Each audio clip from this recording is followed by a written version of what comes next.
Bonjour à tous, vous êtes ici à Yvetot, la capitale du Pays de Caux, où siège l'un des hebdomadaires régionaux les plus vendus de France, le Courrier Cauchois. Direction ensuite Allouville-Bellefosse et son emblématique chaîne millénaire, sur lequel veille une joyeuse confrérie.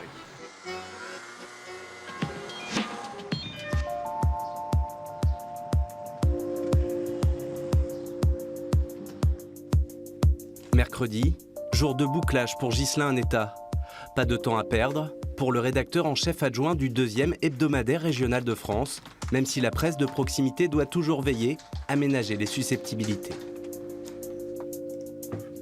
Je comprends que vous ne souhaitiez pas forcément vous exprimer, mais je voulais aussi vous donner tout le cadre, que vous ne me disiez pas derrière. Bah oui, mais vous ne m'aviez pas dit que vous rencontriez les opposants, donc c'est pour ça que je me suis permis de vous repréciser. Quand on vient interviewer quelqu'un, il faut se dire qu'on le réinterviewera dans un mois, dans 2 mois, et qu'en plus, on n'est pas là pour caricaturer. Au contraire, nous, par rapport, c'est arrivé dans des reportages de presse parisienne, j'ai rien contre elle, mais qui caricature un peu notre terroir et notre territoire, et nous, on ne peut pas faire ça. Le Cauchois est taiseux, c'est vrai, c'est pas toujours facile, il se méfie un peu de vous, mais une fois qu'il vous a ouvert la porte, c'est quelqu'un de sympathique, d'accueillant.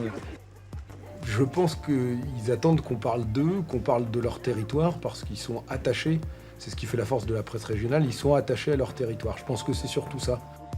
Vous lisez le Courrier Cauchois, madame? Ah ben bien sûr. Pourquoi? Parce que c'est les articles de Ghislain? Entre autres, mais t'as des bons articles, c'est vrai. Et puis, ça permet d'avoir des nouvelles de toute la région.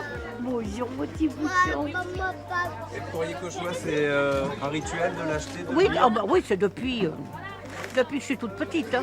Comme elle, ils sont 33 000 à acheter chaque semaine cette Bible locale, soit plus de 150 000 lecteurs. Un succès jamais démenti depuis sa création en 1948.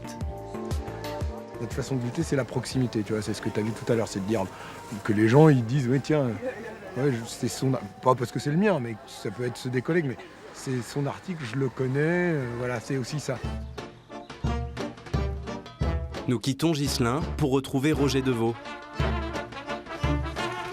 Allouville-Bellefosse et son chêne, une histoire d'amour qui perdure depuis plus de 1000 ans.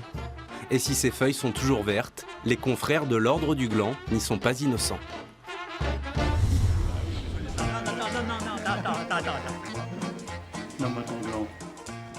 C'est Glandeur Nature. Alors c'est quoi cet accoutrement? C'est une tenue de grand maître de la confrérie de l'Ordre du Gland. Il disait, j'ai des hémorroïdes, j'ai pas trouvé de remède. Grivois et bon enfant, Roger a su enrôler dans sa bande 150 chevaliers et nobles dames pour veiller sur ce vieux totem. Le truc doit être convivial, et surtout ceux qui nous demandent, c'est niette. Donc il faut faire discret, il faut être méritant.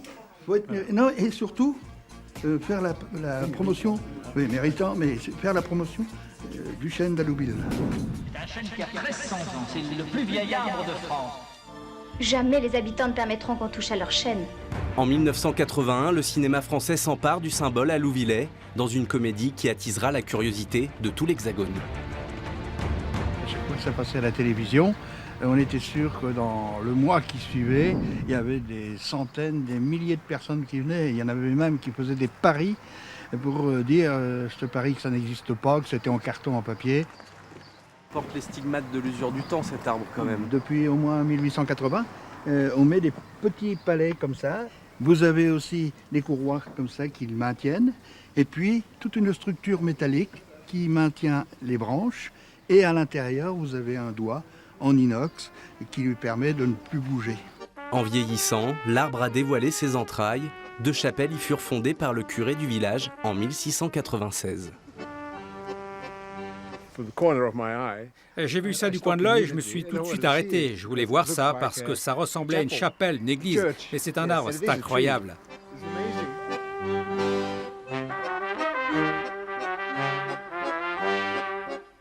C'est fini pour aujourd'hui. Si vous venez à Allouville-Bellefosse, vous pouvez également découvrir le musée de la nature et son centre de sauvegarde pour animaux sauvages en détresse. Quant au Courrier Cauchois, il est disponible tous les vendredis dans vos kiosques. À bientôt.